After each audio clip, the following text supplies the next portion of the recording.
Mariner 9 took pictures of what looked like ancient ruins. These ancient ruins were even informally dubbed by their team as the Incan City. The Mars Global Surveyor captured an image that has only just made its way onto the mainstream, causing a stir on X and gaining some high-profile attention. Planetary-wide catastrophic events may have occurred on Mars.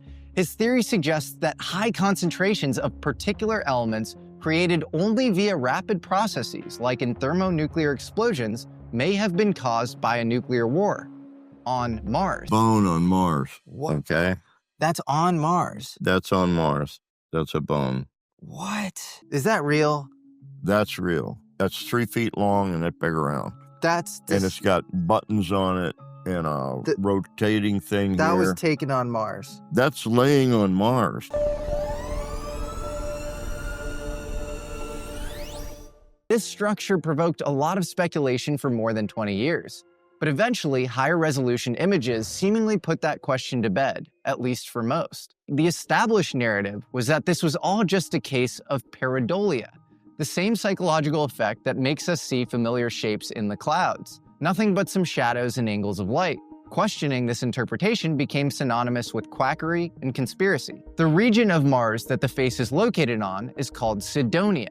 Some researchers believe that the face is just one part of a larger set of structures in this region that also demonstrate unnatural features, perhaps even displaying specific design characteristics that suggest geometric patterns and intentional positioning, like stellar alignments. They claim that Cydonia contains multiple pyramids, basically the remnants of a city, all eroded over millennia. These formations appear to be aligned in highly unlikely ways, raising the question of whether their placement is entirely random. But it wasn't just the region of Cydonia.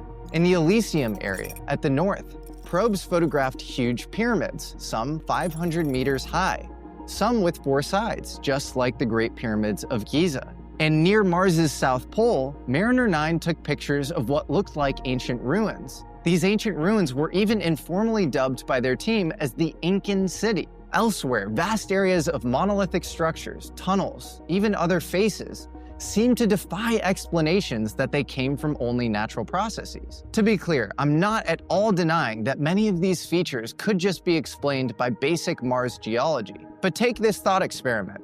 If similar structures and patterns were imaged on Earth, using modern techniques like LiDAR mapping, presuming they had man-made origins wouldn't be so controversial at all. So why does the same conversation seem totally off-limits when it comes to Mars? What if these structures are ancient? What if they're millions, even billions of years old? This raises another question. Are we seeing all the data? We must trust that organizations like NASA are sharing these images and data transparently. But this has been questioned in the past.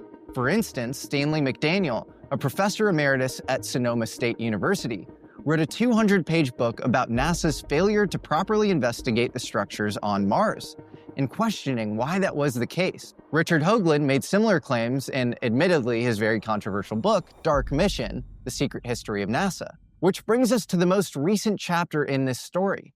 In 2001, the Mars Global Surveyor captured an image that has only just made its way onto the mainstream, causing a stir on X and gaining some high-profile attention.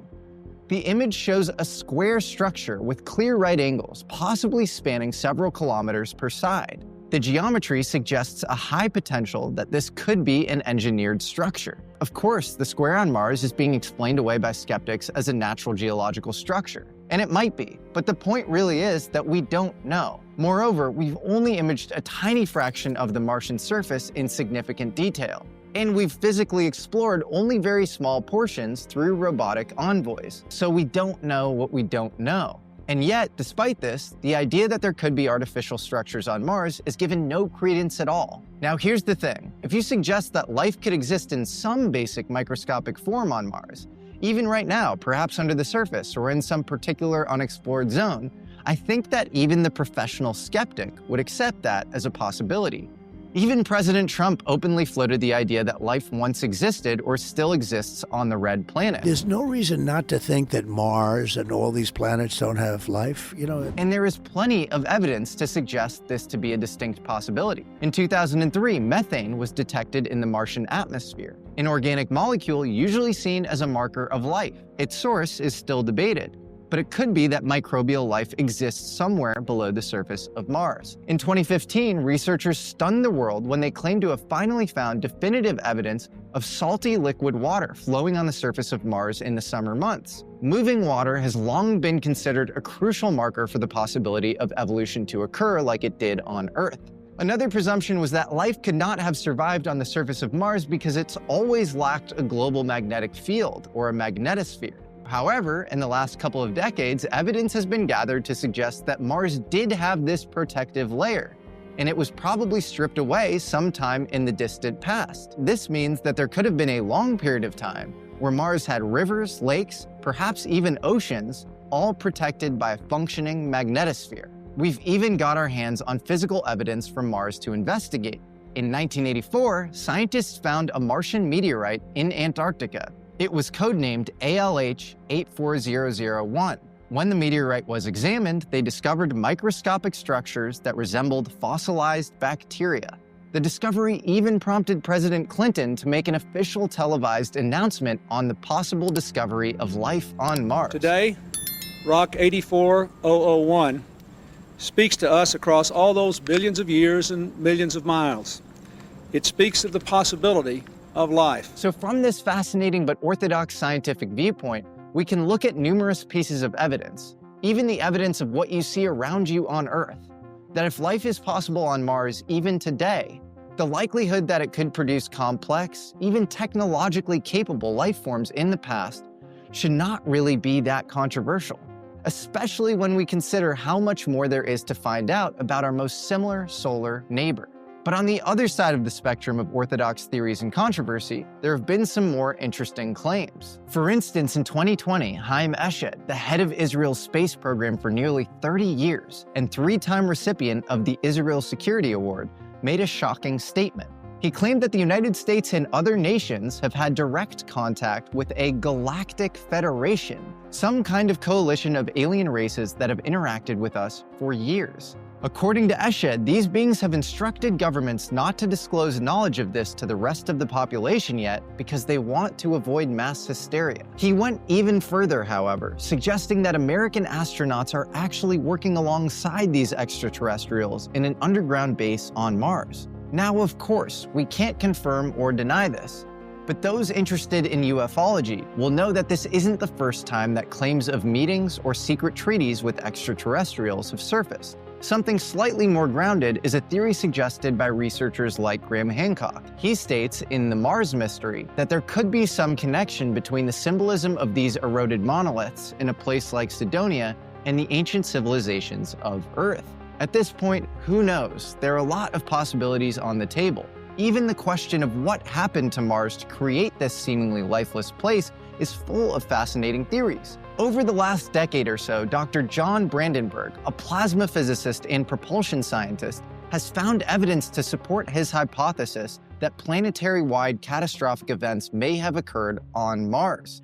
His theory suggests that high concentrations of particular elements created only via rapid processes, like in thermonuclear explosions, may have been caused by a nuclear war on Mars. Perhaps a lesson for us here, but also maybe the reason we are only able to see the remnants of our neighbor's lost civilization, if it existed at all. But here's something to ponder. When our guest, Joe McMoneagle, was tasked with remote viewing Mars, the coordinates and time period were chosen for him. The full transcript of the session has been declassified. You can read it for yourself. Now you have to ask yourself, was this just a random exercise? Or were those specific geographic coordinates already known to be significant? And who were the parties who requested the information that had provided the coordinates to the top remote viewer in the country? It seems we will always have questions about Mars until we get there to see it for ourselves. Because for as long as humans have watched this bright red wanderer move across the night sky, they've always asked themselves, what's happening there? Maybe there's a reason we keep being drawn to it. Because something else is going on. Or it was going on in the past. This is a bone on Mars. What? Okay? That's on Mars. That's on Mars. That's a bone. What? Yeah. It certainly isn't a stone. That does not look like a stone. And you got these from JPL? Yeah. Really? Come right off a negative of Mars in their mapping series. See these little buildings? One there, Here's 3 in a row.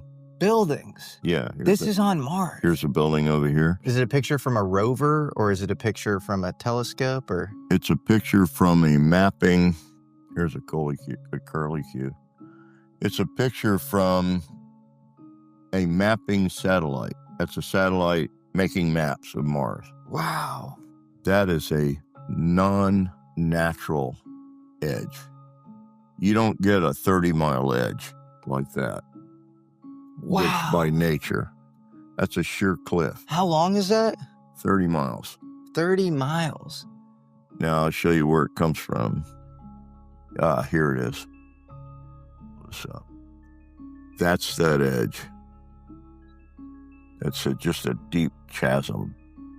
That's a perfectly straight edge. It comes out of right here and goes straight as an arrow all the way across and then fades into the ground there. Here's a cavern, and it's got all this like wire stuff on the top. So that's a subterranean cavern? That's a subterranean cavern. You cannot see into it, but it's very deep. And there's wiring? That's wiring. Here's the interesting part. When we first caught this on Mars, there was a bright red light right here. That's gone out since we caught it. I actually have a photo of the light. What? Yeah, What do you think? Bright red light. What do you think the light was? Well, that almost implies that there's something there now. Yeah. Let me show you something else. So there are people at JPL who definitively think. There you go. Is that real? That's real. That's 3 feet long and that big around.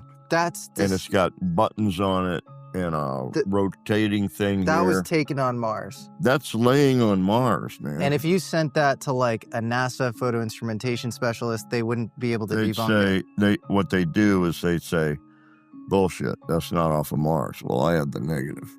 You have the negative. Yeah.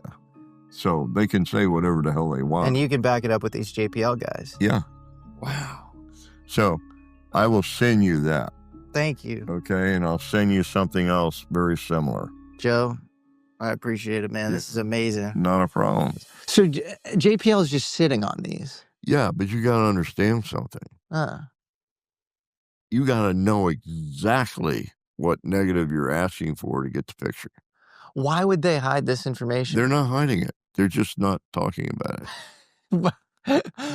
But it's so mind-blowing and important. I mean, the other interesting thing I'm just thinking as you're saying all of this is that it's been hypothesized even by conventional science that at one point habitable life existed on Mars and it was stripped of its magnetosphere, maybe due to an asteroid because impact. It was moved.